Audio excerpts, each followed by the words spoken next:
안녕하세요. 승부TV입니다. 오늘은 해외 축구 3경기를 분석해 보았습니다. 여러분들의 좋은 촉으로 반드시 적중하시기를 기원합니다. SL 프라하와 레기아 경기입니다.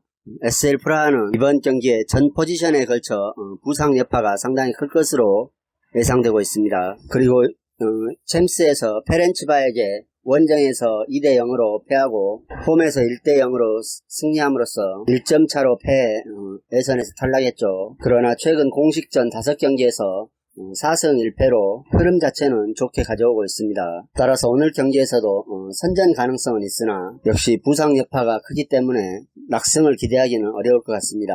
현지 소식통에 따르면 보릴과 바하가 동반 이탈해 측면 수비 자원이 남지 않았고 공격 지역에서도 크레멘칙과 반 부렌, 온라인카, 프로보드 등 역시 출전 확률을 낮게 점치고 있습니다. 최근 흐름에서 수비적인 성과가 좋은 편이나 측면 수비자원 이탈로 인해 단단한 흐름이 무너질 확률이 있죠. 그러나 스탄치우와 링거로 이어지는 투 볼란치가 1차 제지선 역할을 10분 수행해주면서 후방 라인 하중이 줄어들기 때문에 많으면 1점 정도 실점할 가능성이 크다는 생각입니다. 그리고 공격력은 이탈 자원이 많을 것으로 예상돼 장담할 수가 없죠. 이에 맞서는 원정팀 레기아는 에서 디자그레브에게 1무 1패로 탈락하고 말았죠. 그리고 최근 폴란드 리그에서도 별로 좋은 성과를 내지는 못하고 있습니다. 기본적으로 전력 면에서는 에스프라보다 열세에 놓여 있지만 상대에 비해 결장자가 확실히 적기 때문에 오늘 한번 승부를 펼쳐볼 만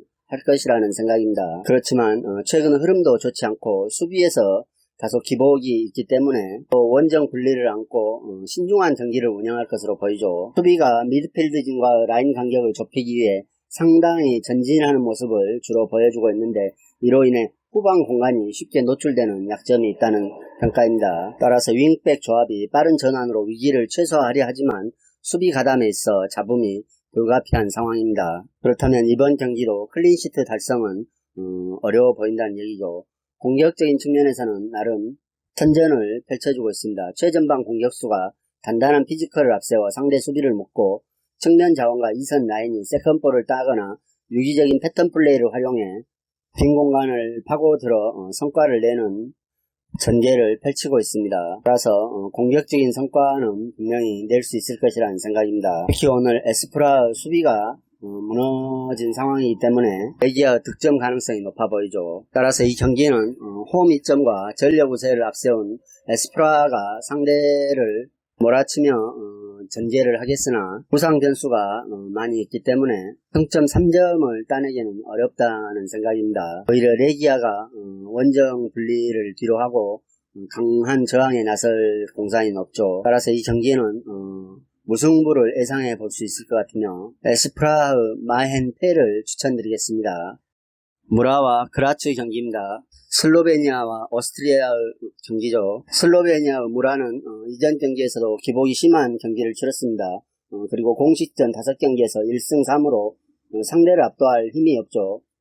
따라서 스쿼드 뎁스가 훨씬 좋은 오스트리아 그라츠를 상대로 선전하기는 힘들 것이라는 생각입니다. 특히 수비적인 측면에서 기복이 유독 심하죠. 3백이 후방 라인을 구성하는데 경기력의 폭이 크기 때문에 개인 기량이 뛰어난 상대 공격수를 막는데 어려움을 겪을 것으로 생각되며 서로 조직력 또한 좋지 않아 배후 공간을 열어두는 빈도가 잦죠. 그리고 1, 2선 라인의 전방 압박 또한 상당히 무르기 때문에 한두 점은 충분히 실점할 수 있을 것이라는 생각입니다. 공격은 최전방 공격수 마로사가 맨쇼를 펼치고 있죠. 이전 5경기에서 2골 1개의 도움으로 선전하고 있지만 마로사에 대한 의존도가 크기 때문에 상당히 빡빡한 그라츠 수비 라인을 마로사 혼자서 공략하기엔 힘에 부친다는 생각입니다. 따라서 이번 경기에서 홈 2점이 있지만 무득점에 그쳐도 이상한 그림은 아니라는 생각이죠. 이에 맞서는 원정 그라츠는 상대에 비해 좋은 전력을 보유하고 있습니다.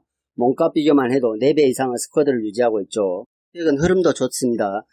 자국 리그에서 3연승을 거두며 쾌조 상승세를 타고 있죠. 따라서 1차전에서 무라를 상대로 기선제압에 성공할 것으로 보입니다. 비록 윙 포워드 필리포비치가 계약 만료로 팀을 급하게 떠났지만 대체 자원을 활용해 큰 문제가 없어 보인다는 생각입니다. 특히 포워드 얀처가 퍼포먼스를 단계적으로 끌어올리면서 제 몫을 다 해주고 있죠. 일선 라인과 시너지도 좋아 공격 옵션 활용에 매끄러운 면을 선보이고 있습니다. 따라서 이 경기는 무득점에 그칠 경기는 아니라는 생각이죠. 수비 또한 인상적으로 활약해주고 있어 센터백 조합이 단단한 피지컬을 앞세워 상대 공격수를 묶어버리고 양 윙백 조합 또한 센터백과 연계해 기동성을 높여주면서 좋은 흐름을 유지하고 있습니다. 따라서 상대의 답답한 공격에 휘둘릴 확률은 줄어들죠. 이를 통해 무실점까지도 충분히 가능하다는 생각입니다. 따라서 이 경기는 전력 우세를 갖춘 그라츠가 주도적인 전개를 펼칠 것으로 보이며 확실한 공수 밸런스가 갖춰져 있고 이전 흐름마저 좋기 때문에 원정 분리를 감안하더라도 충분히 승기를 잡을 수 있을 것이라는 생각입니다. 원정팀 그라츠 승을 추천드리겠습니다. 페네르바체와 헬싱키의 경기입니다. 터키의 페네르바체로 우리나라 김민재 선수가 이적했죠. 현지 소식에 따르면 14일부터 첫 훈련을 시작했다고 하지만 아직 정상적인 컨디션이 아니기 때문에 무리한 출전은 하지 않을 것이라는 소식입니다. 페네르바체 상승세가 무섭죠.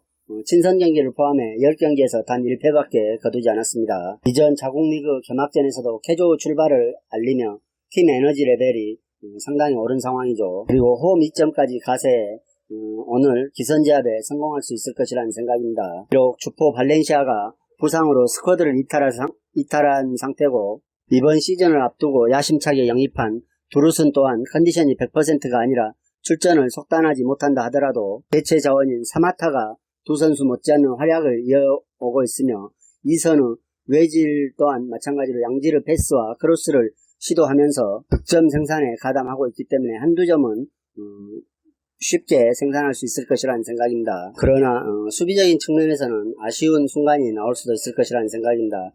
헬싱키가 공격 저항이 매섭기 때문에 김민재가 포함되지 않는 기존의 수비 진영으로는 1실점 정도는 가능해 보일 것이라는 생각입니다. 이에 맞서는 원정팀 헬싱키는 상대에 비해 전력적인 열세를 띠고 있죠. 따라서 선전 가능성이 떨어질 수밖에 없습니다. 특히 수비적인 측면에서 페네르바체의 강공을 저지할 재간이 부족하다는 생각입니다. 3백과 4백을 혼용하면서 상대 부분 전술에 유기적인 대체를 보여주려 하지만 오히려 수비진에서 혼동만 가져오고 있죠. 또 여기에서 블란치드의 압박 또한 저조해 후방 라인이 하중을 빠르게 많이 받고 있습니다. 이 점은 단기간에 개선될 문제가 아니라고 보기 때문에 1, 2실점 허용은 불가피한 상황일 것이라는 생각입니다. 그러나 역시 헬싱키의 공격 저항이 만만치 않죠. 이전 공식전 4경기에서 도합 7골을 적중했습니다. 주포 리스키가 단단한 체격 조건을 앞세워 상대 수비를 해집고 측면 조합이 배후 공간 침투로 다양한 찬스를 만들어내면서 득점을 올려주고 있습니다. 이들 역시 골 결정력을 자랑할 수 있는 자원들이기 때문에 한 점 정도는 충분히 얻어낼 수 있을 것이라는 생각입니다. 이 경기는 페네르바체가 홈 2점과 전력 우세를 앞세워 주도권을 행사하면서 경기를 끌고 나갈 것이라고 보이지만 헬싱키의 공격 저항도 만만치 않아 보이기 때문에 큰 점수 차를 기대하기는 어려울 것이라는 생각입니다. 따라서 이 경기는 페네르바체의 일반 승과 마헨에는 무승부를 선택해 보시는 것도 좋은 선택이라는 생각입니다.